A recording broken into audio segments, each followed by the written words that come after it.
concerning the question in general, I was a bit puzzled by there might be, sorry, concepts where there's multiple ways it can be grounded. For example, let's say you talked about the truth and the good. The good, that might be grounded in very different ways depending on who you're speaking to, but even the same person over the course of their life might have very different ways of defining what is good and the facts that give need to the rise of it, so to speak. So how do you sort of resolve that conflict? Because the good may even be in conflict with itself, so to speak, depending on your values or who you're speaking to or where you are in your life.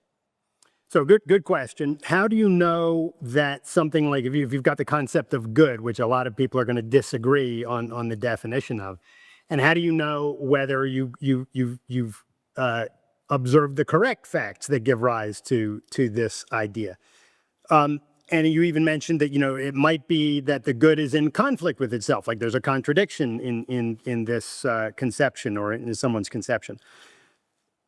Contradictions can exist, but only in the mind. That things are what they are out in reality, and if you ask the question, what facts of reality give rise to the need of the concept of good, what you'll find, and this is what Ayn Rand does in her essay, The Objectivist Ethics, what you'll find is that the reason we need the concept of good or value or any of these moral concepts is because there's something down here right at the ground that is an alternative that we face that gives rise to the need of ideas about what's good and bad, right and wrong for us as human beings. And that thing is the alternative of life or death, of remaining in existence or going out of existence.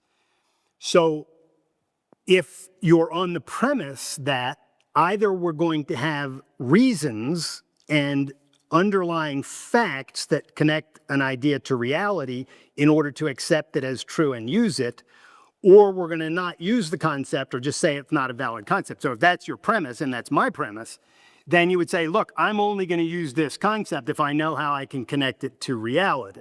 And certainly if I find that I'm using it in a way that isn't connected to reality, and then someone shows me there's a way that it does connect to reality, I'm going to say, thank you for the correction, which is effectively what I said when I discovered Ayn Rand. I was like, she was dead already, but I was like, thank you for this.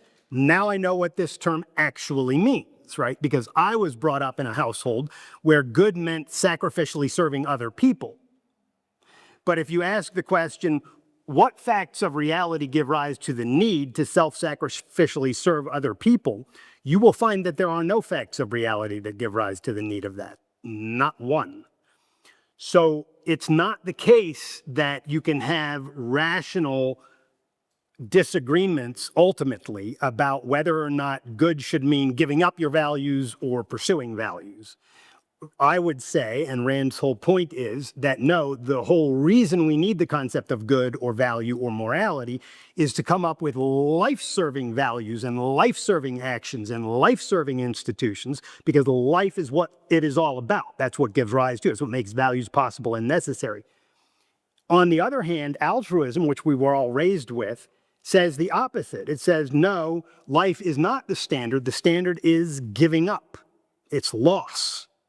This is why Jesus on the cross is regarded as a paragon of moral virtue. It's why Mother Teresa is regarded as a paragon of moral virtue. And it's why a profit-seeking businessman is regarded at best as neutral, but probably as evil for seeking profit. So you have to decide whether you're going to go with, I want things to connect to reality or not. And then I'll say one more thing on the concept of good. There's been a lot of wrestling in the history of philosophy about whether you can tie good to reality in any way at all, right? Hume's is-ought dichotomy, the idea that you can't derive oughts or values from facts, and G.E. Moore's so-called naturalistic fallacy, which is the idea that good can't be defined. It's just an intuitive thing that we know, and you either know it or you don't. And it is objective, according to Moore, but it's just a feeling, right? Well, that's not going to help us out. What if I feel like cutting your head off, right? And I feel like that's the good. That's just not going to work.